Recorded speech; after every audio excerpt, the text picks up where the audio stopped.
Good morning, everyone. Well, I can hardly believe I'm here. Welcome back to my channel. I'd like to welcome myself as well. I can't believe I'm able to make a video at long last. I've been gone for, I don't know, several months. I know I popped in and made a video about my new smart doll, Beyond. She's gorgeous. Actually, she's my favourite. The other dolls haven't heard me say that. They're in the doll room, so they don't know. But she is my favourite. So I had a brief, maybe hour or so when I felt well enough to do a video. But the rest of the time I haven't been well. And so I'll explain to you what's been going on. But before I do, I'd just like to thank all my darling friends here on YouTube who were in touch with me and concerned about me and wanted to know if I was okay and sent me gifts and cards and all of that. It was so wonderful. Also for understanding that I wasn't able to always reply to emails, well, rarely. Like, I just feel awful about it because I always reply to emails, but I just wasn't able to. And thank you for understanding that. Thank you so much, all you darling people. That means such a lot to me, really it does. To be gone from YouTube for that many months is just weird. Like, it's weird. I just could not do it. It was not possible for me. Also, while I'm here saying thank you, can I say thank you to all my new subscribers? How amazing that you found enough, well, not amazing that you enjoyed my past content, that you signed up, and that despite me not making videos for so long, you're still there. So thank you so very much for that. And let me tell you, this has never happened before. I've never had a break of months and months from YouTube. Usually it's maybe, I don't know, about a week and a half or a week or something like that, depending on what's going on. And anyway, so thank you to my dear friends. Thank you to all of you who are here for your patience, and thank you for turning up again to see what Lottie and I have to do. In case you're new here, my name is Suzanne and I've been a doll collector since I was a very little girl. I shared a bedroom until I was 10 with my little brother. He's only 13 months younger than me, and we had a fireplace in that bedroom because it was a very old house. This is back in Perth in Western Australia. And in that fireplace is where I set up my dolls, and I can still remember exactly how they were. Now, unfortunately, none of those dolls stayed with me till adulthood. So I have a feeling that, well, I know that my mum, she only kept my original teddy bear, and the rest of the dolls just went bye-bye. Until I was a bit older, perhaps early teenage, yeah, maybe about 11 or 12. So before teenage, actually, when I started collecting for myself, and I've still got those dolls, like my beautiful original English Cindy by Pedigree, all her outfits. I've shown them on this channel before. And what else did I collect at that stage?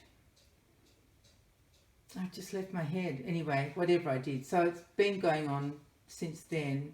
And now, now that all my children are grown up and have their own children, I have a doll room just for dolls, and it is packed to the rafters, because when I started getting into reborns, which was over 10 years ago, I've been painting them for 10 years, absolutely love doing it, but when they came into being, I needed a lot more equipment, so that stuff is filling up my doll room, which is quite frustrating. But I only have 4 bedrooms in this house, and there's only me here. So I need all those rooms. One room is really the playroom and where I keep my reborns. That's for my grandchildren to sleep over.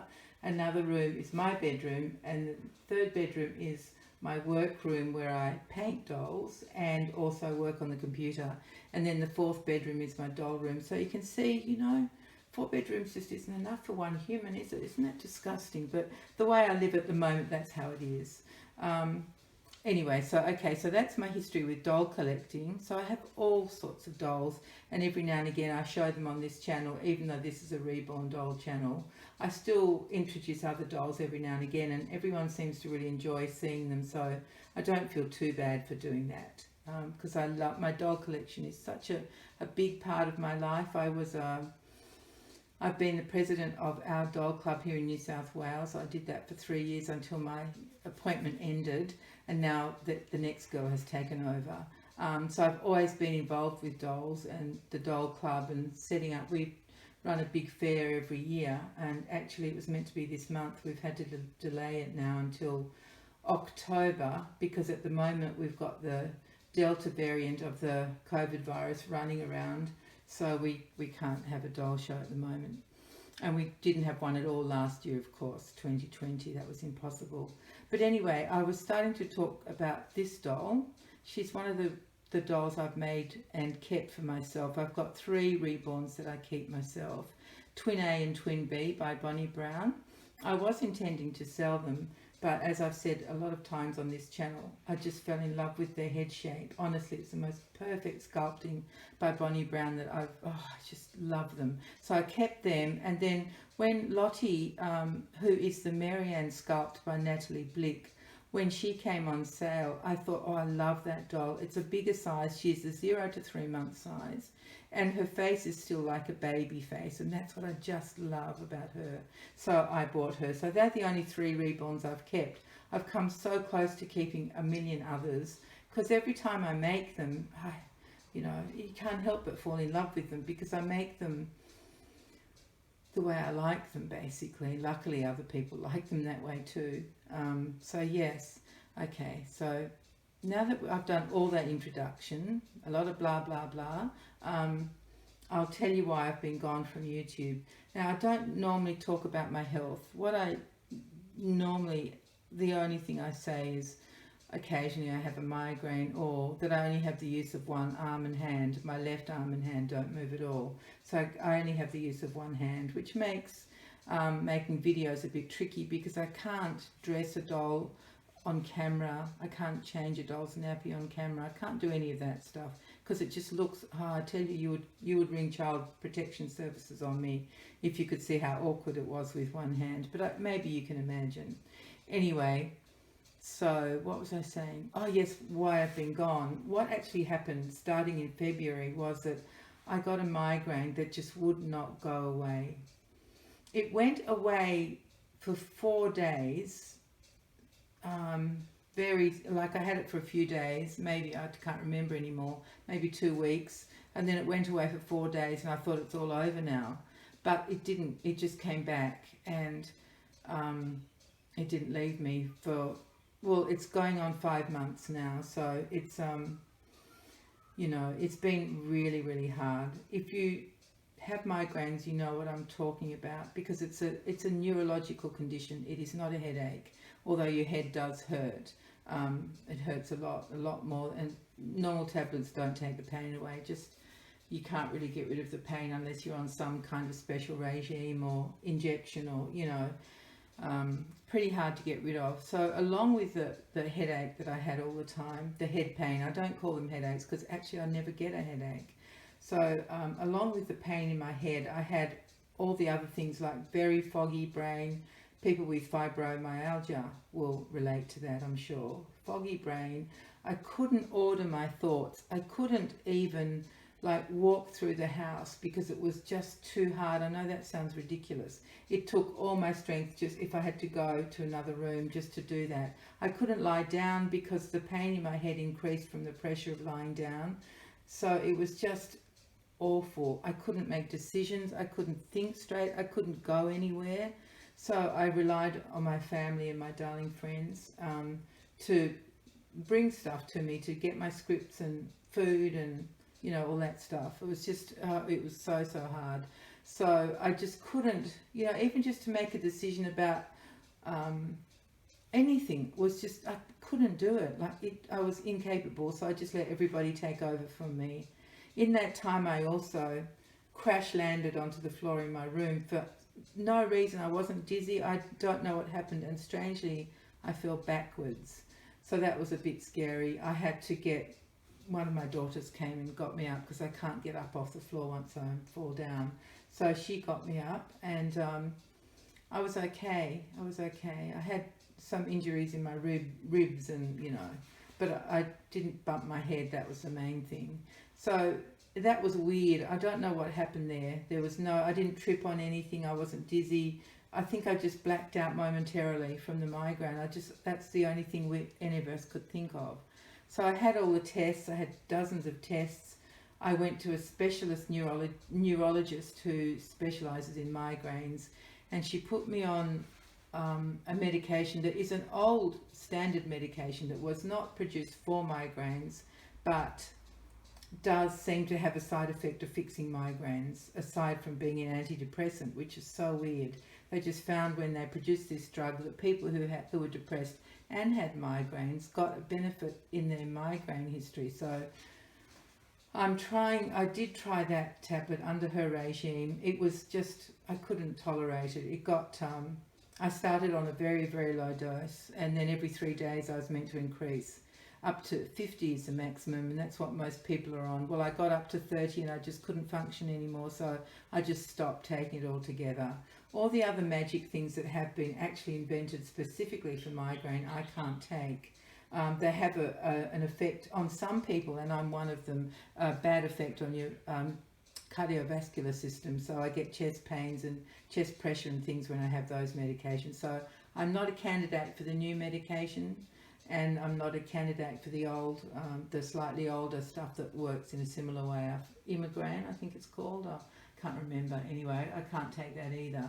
So what I ended up doing was I stopped taking those other things, and then I went back to my GP thinking we need a second opinion. I didn't like the neurologist for lots of reasons. I won't go into that now because it's going to be a ridiculously long video.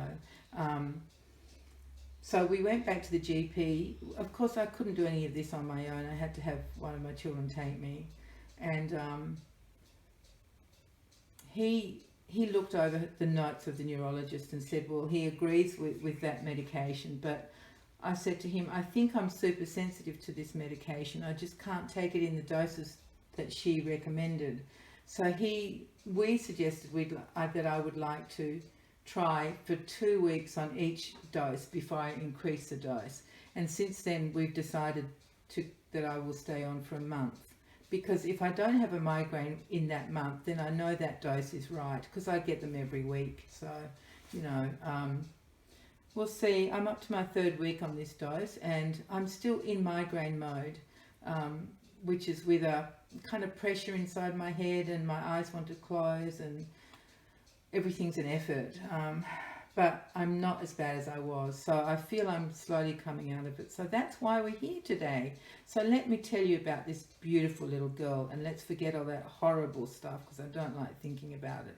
So here she is. This is my little Marianne, who I call Lottie, and she is wearing actually a brand new Rachel Riley all-in-one baby grow, which if you've seen any of my other videos, you know I love these baby grows because of the giant Peter Pan collar and the beautiful cotton, and I love that creamy, it's not white, it's a very creamy color. And so the first Rachel Riley thing I bought had navy blue old-fashioned heritage pram print on it, which that's why I started off with Rachel Riley, really just for the print and the collar. And since then, I've been adding to my collection slowly but surely. Now, while I was sick, I didn't buy stuff. I didn't go online. I couldn't, my brain wouldn't let me do anything like that. It was not possible. So this one I've just acquired within the last couple of weeks and put on Lottie, because the poor thing was in a little summer outfit, a beautiful yellow romper. Oh, I love it on her, but it's freezing here now. Freezing by Australian standards. I should rectify that, or clarify that, I should say. It is winter. It's our winter, which is beautiful by world standards. It's sunny, it's dry, there are no flies or no creatures around. It's very, very nice in winter, but it's cold by our standards. I don't have heating in my house. I do have a heater out the back in this family room area that we're filming in now, and that's about the only place. Oh no, I have a heater in my workroom, of course, because I couldn't possibly sit there. I'd turn blue without a heater in winter. So I have 2 heaters, and I have an electric blanket on my bed, which is just like heaven. Anyway, so the poor baby, she was sitting in her pram, but I'll show you what kept her company, or who kept her company, I should say. This was a gift that I got while I was not well. It's a gorgeous lovey. You may recognize that butterfly and the color of this beautiful lovey. It was made by my friend Kimberly of Kimberly's Cocoon, and it's absolutely gorgeous. She's put it in my favorite colors of pink and navy, which she made for me. So the little hat, see there? Pink and navy, little top knots, so adorable. And so she made that for, well, she didn't make it for me. I should say she made it for my babies. Silly me. Why didn't I say that? So it's not mine. It belongs to the babies. But basically Lottie has claimed it. You know, she says it's hers and she's not sharing it. So she sat with that beautiful doll in her pram, freezing cold for months. Anyway, so let me see, what else did I want to tell you? I know what I want to tell you, and then I'll stop because we don't want a year-long video to make up for the months I've been away. I have just this last maybe 2 weeks been finishing off Scarlet. She's almost done. She just needs to be put together basically. And I have some exciting news as well about her. What I did was I wrote to Bonnie Brown, who you all know lives in Australia. She lives in Victoria. I live in New South Wales. And I wrote to her and asked her if she would sign Scarlet's body and also sign the COA. So she said she would, she'd be glad to. So I sent them both to her. She signed them and sent them back to me. And so now this beautiful Scarlet that's almost ready to show you. In fact, she'll be ready when I do my next video. I'll introduce Scarlet to you. So now she's got a little signature of Bonnie Brown on her bottom, and also on her COA, which is brilliant. It's, you know, because in this day and age where you just never really know if something's real or not, it's just an extra confirmation. I know it's real. I've had this kit for a long, long time. When it was first released is when I bought it. So I know it's real, but you know, just to be really, to give confidence to buyers that it's a real kit. I would never buy a counterfeit kit ever. I don't want to save money on kits. I really don't. I want the genuine, beautiful article. Plus, because I've been in the game for so long, I know the difference between a counterfeit kit and a real one. You can see they're so different. And, you know, they cost more than the people ask for them all made up. You know, just a kit alone in Australia is upwards almost at $200 depending on the kit. Because of our dollar. So I don't care. I recoup the money when I sell them, and I'm not in this to make money. I'm in this because it's a craft that I can do with one hand. You know, I used to do all sorts of things before I'll call them accident. And so the thought of not being able to make something is just really difficult for me, which is why I love doing these babies. Plus I'm a doll collector and I've always loved babies, so what better combination can you get, really? Now, I think that might be all for now, dear friends. Did I tell you? No, I didn't tell you that it is actually Wednesday. Let me see what the time is. Oh, it's just gone 11 o'clock in the morning on Wednesday, the 7th of July. Oh, maybe I said that right in the beginning. Anyway, you've heard it twice now, perhaps. And I didn't work last night because of this Delta variant. I haven't had any vaccinations yet because we're short on Pfizer here in Australia, and I need to get Pfizer. So I'm just waiting to be able to start that. So it's a bit risky for me to go into work. Not very risky, but there is still a risk. I'm just not willing to take it. So I didn't work last night. We'll see if the numbers come down before next week. Anyway, my dear friends, can I thank you all, new and, well, I won't call you old, but new and familiar to my channel. Thank you so much for joining Lottie and joining me, and our beautiful new lovey doll that Kimberly made for us that is to be shared. Young Lottie, you have to give your little brother and sister a turn, you know. No, she doesn't agree with me. She's just pretending she can't hear me. You're a cheeky little sausage, aren't you, little one, hey? Just pretending Mummy's not talking to you. Yeah, that's what she's pretending. She's just ignoring me. I didn't mention that she's wearing a cream bonnet. I love my babies in bonnets. Really love them. I did actually have a headband on her, but I thought it's so cold, a real baby would easily have a bonnet on to keep her ears warm, or her bald little head, although she has some hair. Yeah, all right, everyone. Thank you so much for being here. It won't be too long before I'm back again. A few days and you'll see Scarlet. Take care, everyone. I love you so much. Bye bye.